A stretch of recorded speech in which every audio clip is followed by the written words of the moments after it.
Thanks for jumping in, guys. I barely just finished this thing. That's why I was a little late, and it's really going to be the basis for the majority of what we're talking about today. Because I have this rough idea. Isha Possessin, I'm so happy you're here. You were like if you're like the best guy that could be in here right now. So what I'm trying to do here, guys, what I'm trying to do here is, like I was saying, I have a rough idea of what I want, but there's this unclear picture.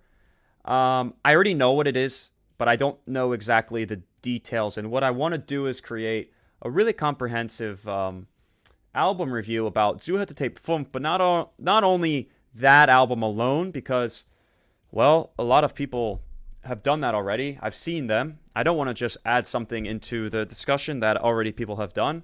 I think that's a little bit, I mean, it'd be a waste of my time.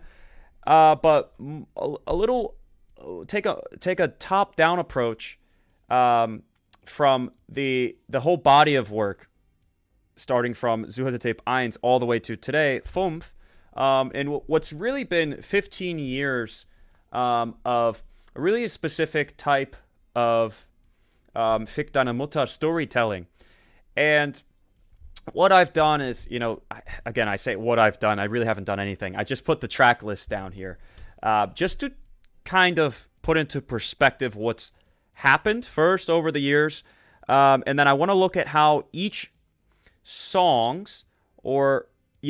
each song has evolved as the albums have gone on, and what's been added, what's been thrown out, and then, of course, how the album or the whole Zuhaltertape story has developed over the years. And to be honest, maybe it. I don't know. Maybe it didn't really develop. Maybe he's just reusing. You could say he's just reusing a lot of the older stuff. But I've been thinking about it a lot, specifically in the shower, because that's where I get a lot of my ideas.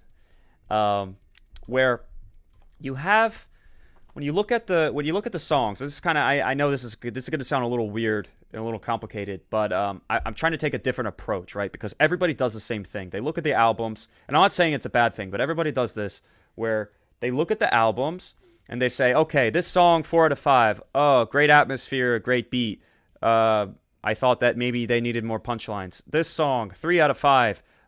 Tempo was weird. His voice wasn't mixed well. Blah blah blah. Right? And so I could do that, and I almost did do that, but I don't want to do that. And so, hey Kenny, what's up, dude? And so what I want to do is treat each of these songs almost like as a character in a story. All right, so essentially what we have here is we have our cornerstone songs. Basically, you have intro, you have Guck auf die Goldkette, you have the outro, you have Angeber pro Rap, you have the now we have 2 Rotlicht Massacres, we have what else? We have the Hood Tales. And then we have those are songs as characters, and then we have the lines almost as characters. You have VIP IMP, which was came from Love Song, which then turned into the end of Angeber pro Rap. Dude, seriously? Yes, that app was called Kraken. You gotta ask me that now? Yeah. It's an exchange. You can I don't know if they have an app, but you can go look it up. And it's an online exchange. Even if they don't have an app, you could just do it through your phone. So yeah, fucking degenerate, and in the most loving way, being a degenerate. So, and now here's my big critique, I guess, to myself. I haven't listened to all of these songs, and I know that's really bad.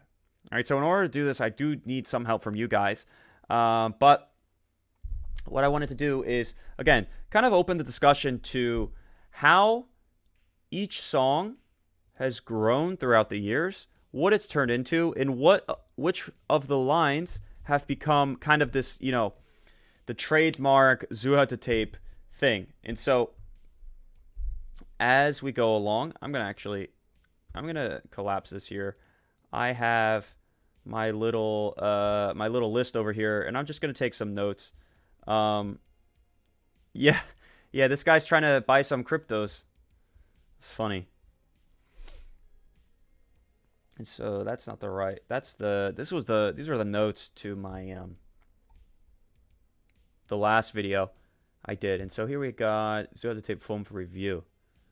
And so yeah, that's off topic. But does anybody who's holding what? You guys buying cryptos recently? And so you see, I was gonna do punch lines and best line and critique, but I want to talk first. Okay, let's talk. Let's talk first the intro. Okay, so what? Again, and I'm gonna go a little deeper here. What I'm thinking about. Dude, when did you buy SHIB? That's awesome, dude. When did you buy SHIB? I didn't get into SHIB until like recently, unfortunately. That's awesome, dude. If you got 1,000 5 months ago, good for you, dude. Good for you. Oh, I wish I was one of those guys. Got in a year ago. Would have been insane, dude. I think I got it a month ago already when it was hyped. And so, you know, we're all waiting for that cent to go up, but I don't know if that's gonna happen. I didn't put enough in. Put like 250, and I'm not really betting the house on that one. But good for you, dude. That's pretty good.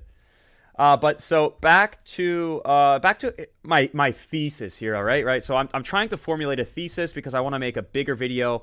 And so what this live stream is going to become is basically my ideas getting thrown out, maybe to test them, just so I can hear them out loud. So that way, when I do get to the video making process, I kind of have a more of a clearer path, an approach to how I want to do this analysis. Because I know I'm all over the place right now. So this may very well be a just one long rant, guys.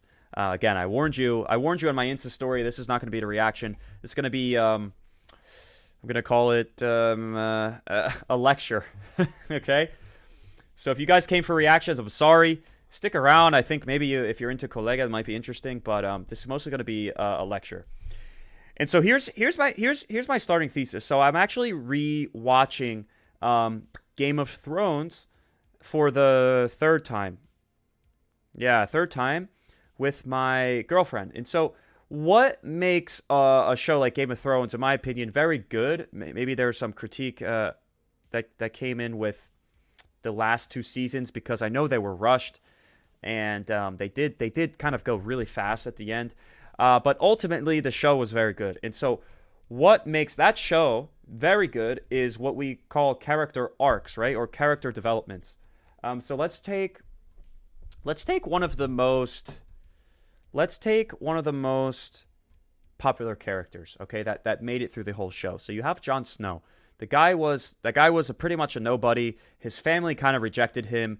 I guess you could say he's like a Stark loser, right? And so he gets sent to the Black, right? The Wall. He gets sent away to this this archaic institution that's based on tradition and really only exists for a place to for criminals to live out their lives. It's kind of like we're not going to kill you, but this is your imprisonment, right? And so he gets sent there right off the bat, right in the first episode or second episode. And so you got this guy, he's a bastard, and he really doesn't have much going for him, okay? And so eventually, now he starts to climb the ranks, right? He's introduced to us, blah, blah, blah, blah. We like him. He's got a nice character, honorable guy. And then he kind of climbs the ranks there. Turns out he's a very good fighter, an honorable guy, and people start to respect him. So now he's at rock bottom, and from rock bottom, he's getting a little bit more comfortable, but he's still in the shit house, right? He's still in the worst place on the earth. It's very cold. And then what happens is, finally, now we have a problem, right? We have some trouble, okay? So the former Lord Commander dies. Jon, in the end, ends up taking his place. He gets voted in, and that's great. Okay, so you have your early loss in the beginning, redemption, and then here comes his loss again. His own brothers, they kill him, and then he rises up again when he learns when he learns that he's the true king. He's a Targaryen Stark. And so he goes rock bottom, redemption, rock bottom, even worse, and then full out redemption again. And so, if you, again, when you're talking about cryptocurrency, since you guys are right now, you look at Bitcoin from the start, it was very low. It goes up, down, up, down, up, down, but eventually it reaches a pinnacle, right? And so what I'm trying to get at here is Rotlicht Sonata is the fifth song in what was a line of, in my opinion, a line of a developing trend of intro songs on Zuhaltertapes, which were, I think, again, in my opinion, were always the best. You expected the intros and the outros on most KOLLEGAH albums, especially in Zuhaltertape, to be one of the best songs. And so when you go back and you listen to Zuhaltertape 1, the intro, in my opinion, it was okay. It was okay, and that's just how it was. Zuhaltertape 2, again, a little better, just okay. And then you have Zuhaltertape 3, I thought was so good. 4, even better. 5, even better. Okay, and so that's just the intros, right? And that's really easy because when I say, okay, I'm gonna go listen to all the albums, I just hear I hear the intros, the second, third, fourth, and sometimes I get to the 10th song and I'm just like, fuck, I have to do something else. I ran out of time. So just alone, we have our very own Jon Snow across the 5 intros. Because in my opinion, I think Rotlicht Sonata is by far the best intro in all of Zuhaltertape albums, and I would even go and say the best intro in all of KOLLEGAH's career. To be honest, I think Rotlicht Sonata hit so many different marks from how the beat was. You had this angelic choir going in the background, which is very, very nostalgic in terms of like what his older sound was. What the strings and everything is very, very. It's like gangsta poetisch, right? And then you have the punchlines. It was about 5 minutes of just pure punchlines, and I thought that was very, very cool. All right, so if you guys kind of see what I'm getting at, we have a character development in terms of where these songs are heading. Okay, I think Zuhaltertape 5, if we're just looking at the intro, is the best out of all 5 of them. And so eventually I'd like to arrive at the point to say whether or not Zuhaltertape 5 is the best Zuhaltertape album, or is it number 4 or 3, or maybe even the worst. I don't think it's the worst.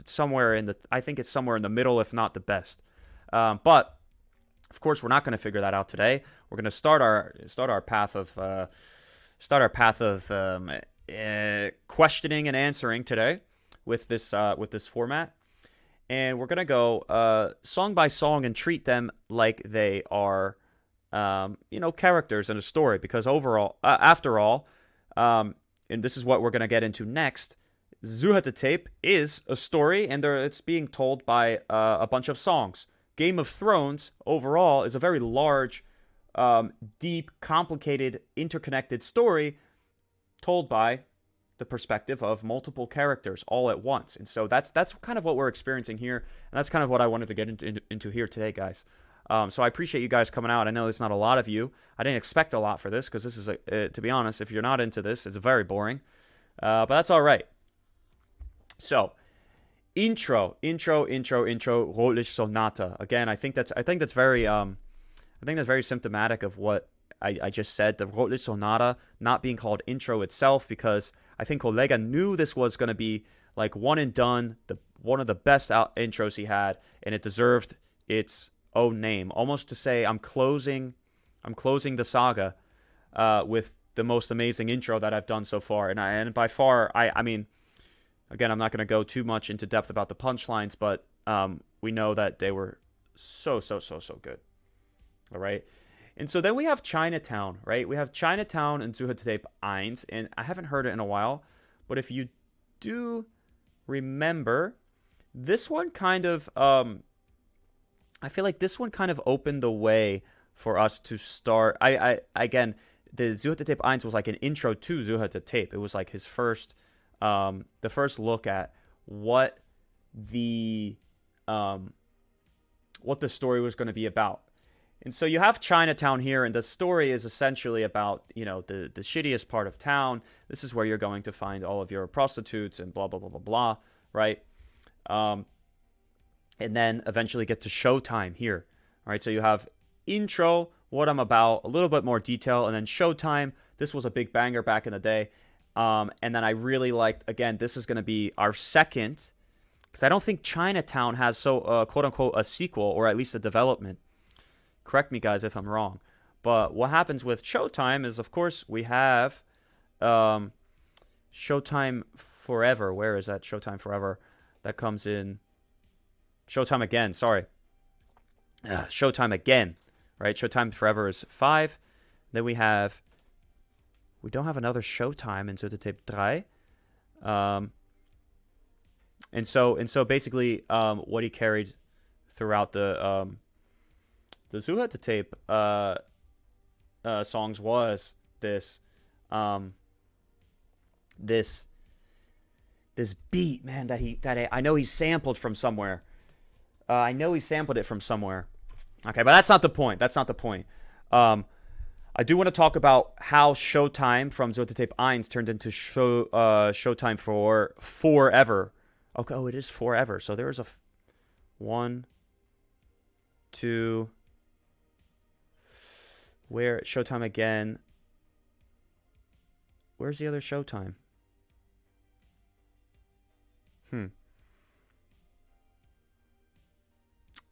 I guess maybe the Showtime came out somewhere else. So yeah, and so I felt like that. And this is kind of a recurring theme throughout Zuhaltertape 5, that Showtime Forever really took this kind of, and if you listen to the first Showtime, this really like old, early 2000s type of beat, and he remixed it, right? Because that's kind of what he's doing. He's remixing his own stuff, and the way he remixed it was with more, again, I think it was more choir, more choral sounds, more voices in the background, and then sorry, I lost my thing here. And we have this more, this like mafioso vibe, especially in the video. And I really felt like he blended the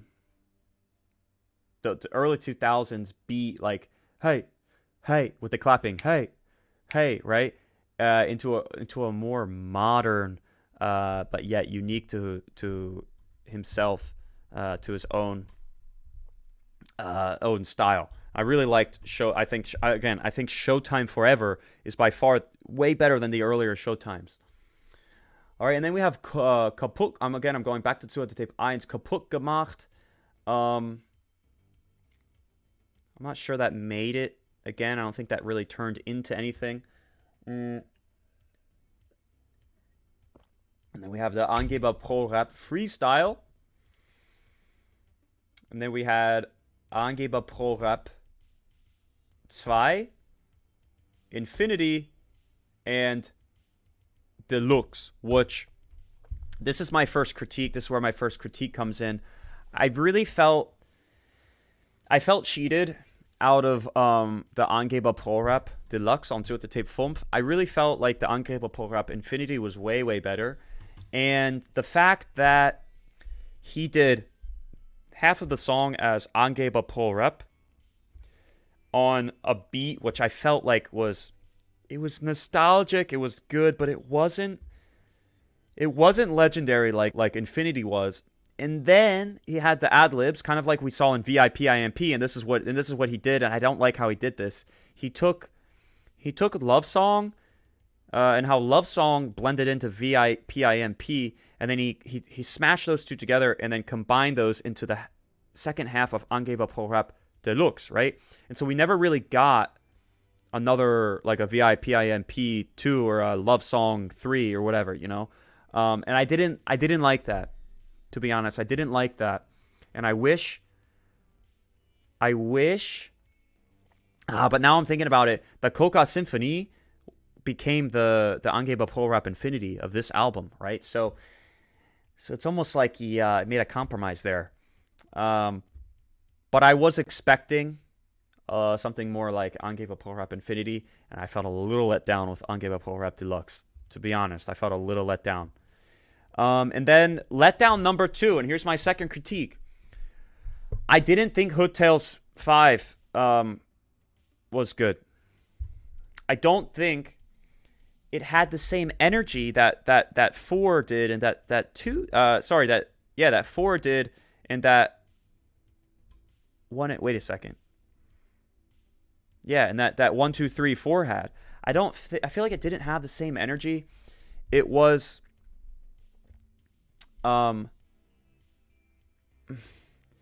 it was descriptive, but I don't think the tone throughout the song was, I don't know, as gangster as I would have liked it. And I didn't like the beat as well. I really felt like, I loved Hood Tales 4. Hood Tales 4 was very, very, very good. Right? I don't think it matched up with 5. And so that's going to be a knock. And again, I don't. This makes me think again, maybe this isn't going to be the best one ever. Best Zuhaltertape album ever. All right. And then again, now we have, and this is a very broad overview, guys. I'm probably going to go through this like 15 more minutes, and then we're going to open it up to you guys, and then maybe we can throw a couple reactions in at the end. But I just wanted to kind of like explain my thought process here of like what I'm trying to do. Take the core of Zuhaltertape, the story. How did it grow? What did we, the almost like the tree of Zuhaltertape, right? We have the seeds from Zuhaltertape 1, and it grew into Zuhaltertape 5 eventually. Where did we get better? Where did we fall off? Where did we make mistakes? And what is this, whole body of work going to be? How can we look at it in 3 years or whatever? And so the next one we have is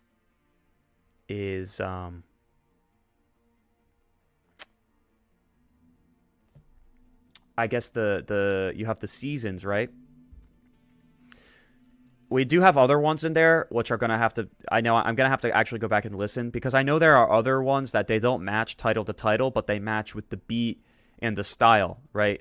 For example, off the top of my head, Rose Gold Chain comes from Guck auf die Goldkette, right? That's the Anlehnung there, because in the beginning he has hey Tony, hast du den Tony gesehen? Blah blah blah blah blah, right? He has these like funny ad libs, and so that's a shout out, So these are it says Gold Chain, but they're a little bit different. And then we also have Batonfassaden. I feel like Batonfassaden was Zuhaltertape 5's Pitbulls and AKs, in my opinion. I felt like that was the new Pitbulls and AKs. And I felt like Batonfassaden was at least top 3 in this Zuhaltertape 5. And so I wanted to go back again real quick. We're looking at the seasons now, right? So we have Soma, and then we have, what do we have here? What's the next one? Soma. No, sorry. It was. Oh, fuck, I'm lost. Soma. Winter from here. Frühling. And then Herbst was not on here, right? So that's a. Yeah, Herbst was somewhere else. Herbst came from. Where did that come from? Was that on a. Was that an Alpha Gaina? Or am I blind? Am I not seeing it here? Yeah, I feel like Herbst came from Alpha Gaina, or another tape. But so we have the that's another cool thing here. We have the completion of the full 4 seasons, and in terms of his songs here, and Winter. I remember in Zuhaltertape 4, I didn't like Winter as much. And so I feel like Frühling is kind of like a redemption song for me, right? I might go back and listen to Winter. But but I felt like Frühling, man, again, was so good. It was so poetic because he has this illustration of a really really bad life, right, in the hood. It's when that goes side by side with winter, right? You look at winter as it's cold, it's hard, it's uncomfortable, and you know maybe you're not getting the food that you need, and basically it's just not, it's not the month that you would most people would want to live through. But what comes after winter is almost like the sun comes up, and that's your Frühling, because what comes after winter is spring, and I really love that metaphor there, from winter to Zuhaltertape 5, and I don't think this is intentional at all. This just happens to work out this way. It's that you have the Winter, which I didn't like, but Winter, of course, like in Frühling, represents the hardship. I thought Winter was okay, but then you come to Zuhaltertape 5, and he's still in the beginning, like in the first verse, he's talking about Winter still. So it's cool how he picked up where he left off, where he left off with Zuhaltertape 4, picked off in Zuhaltertape 5 with Frühling. The beginning, he's still talking about winter. How he had all of these struggles, right? All of these troubles, and then what comes in spring? Metaphorically, you have the better weather. You have better weather. You have the sun is coming out, and he uses that metaphor with nature to illustrate his life as well. But this is my favorite part, because now he's got more money, he's got power, he's living in a better place, and he's getting the things that when he was in winter, he finally achieves the things that he wanted.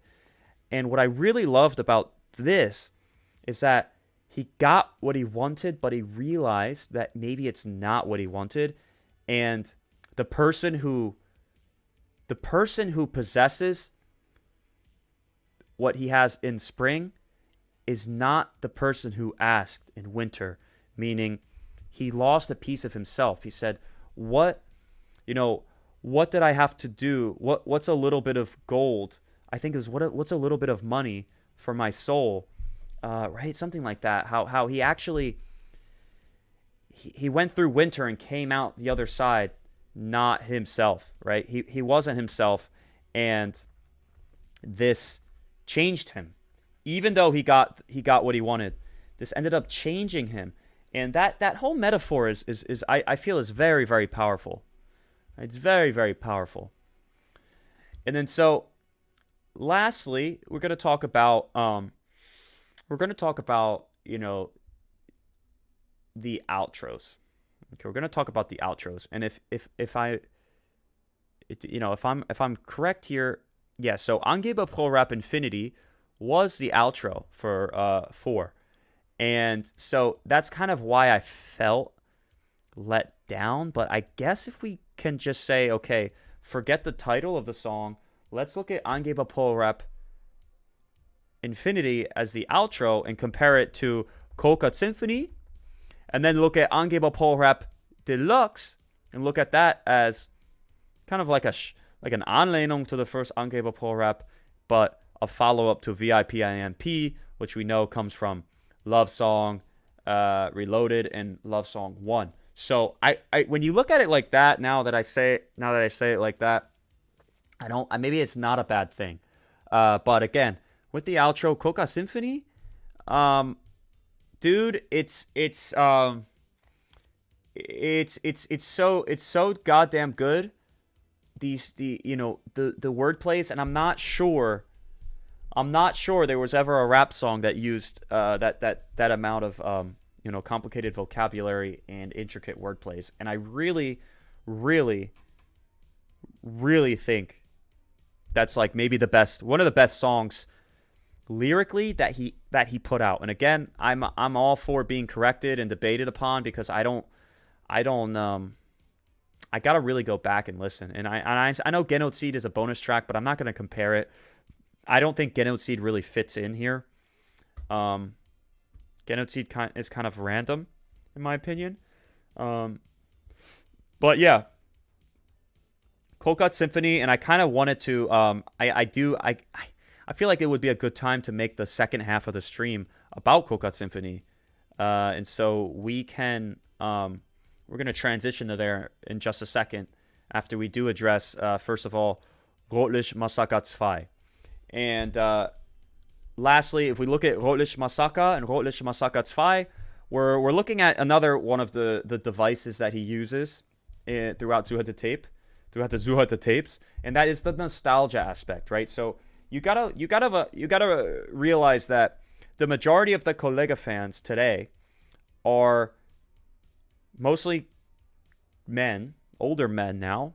I would say probably between 25 and 35, maybe as old as 40, that have been into KOLLEGAH since 2005 and have been brought along all the way to Zuhaltertape 5. So this Rotlicht Massaker 2 is really, and I would say a couple of other songs, I'd say West Side Reloaded, a lot of them in there. The Rose Gold Chain. A lot of these are, again, fan service. We talk a lot about fan service. And the Rotlicht Massaker 2, unfortunately, I feel like was too much fan service for the current audience, because you have to, again, I'd say a lot of the fans are older, but there is this small camp of very loyal and young KOLLEGAH fans. I would consider myself one of them because I didn't know about Rotlicht Massaker until like 3 months ago. I was like, I should start listening to the other Zuhaltertapes before the 5th one comes out. And I'm 26, so again, that doesn't mean anything because I'm American, and I started listening to KOLLEGAH in 2014, way after Zuhaltertape 1, 2, 3, and I were just in time for 4. So I feel like I don't really deserve to be in this like older, like the veteran KOLLEGAH camp, and so that I put myself in the younger camp. But I felt like, sadly, the Rotlicht Massaker 2 didn't go. I thought it was good, but it was like almost like a copy and paste from the first one, and I don't know if you guys feel the same way.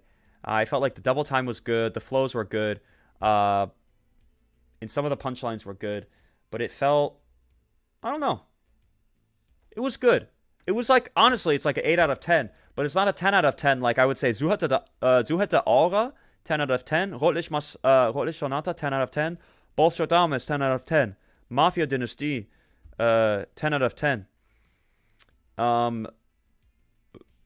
KOLLEGAH Symphony and Showtime Forever, 10 out of 10.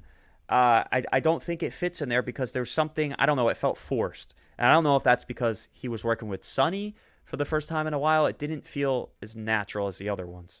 And that's my opinion.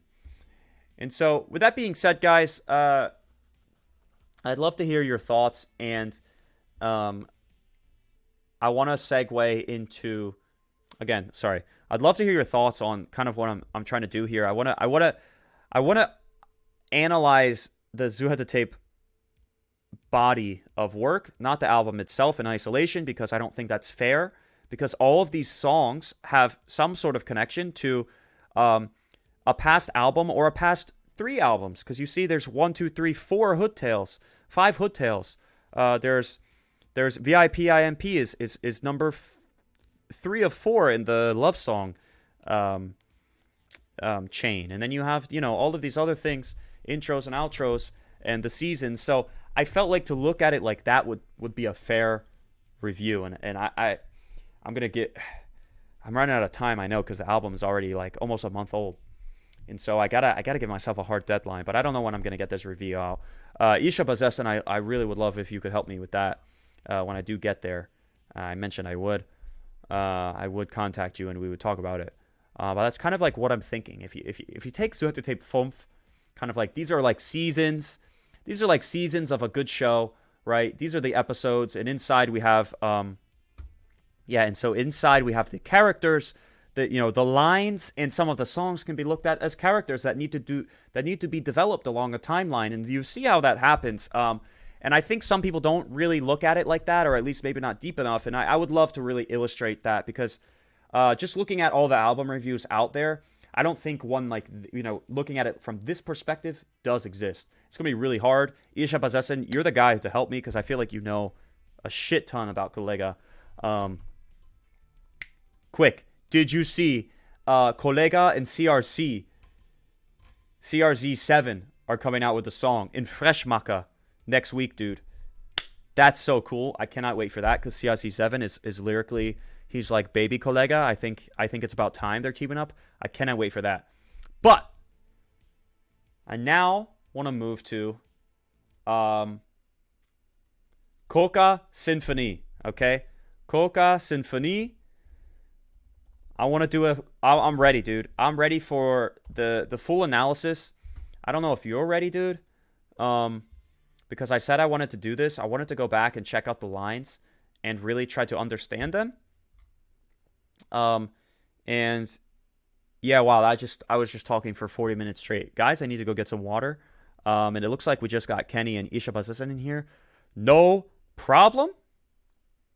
But actually, Isha Bazesin, I don't know if you want to do this, but do you want to come to Discord so you can talk to me, so you can explain some of these lines a little bit better? That would help me. Or we can try to do it through text. That's up to you. I'll let you think that one through. You don't have to show your face. You could just be voice.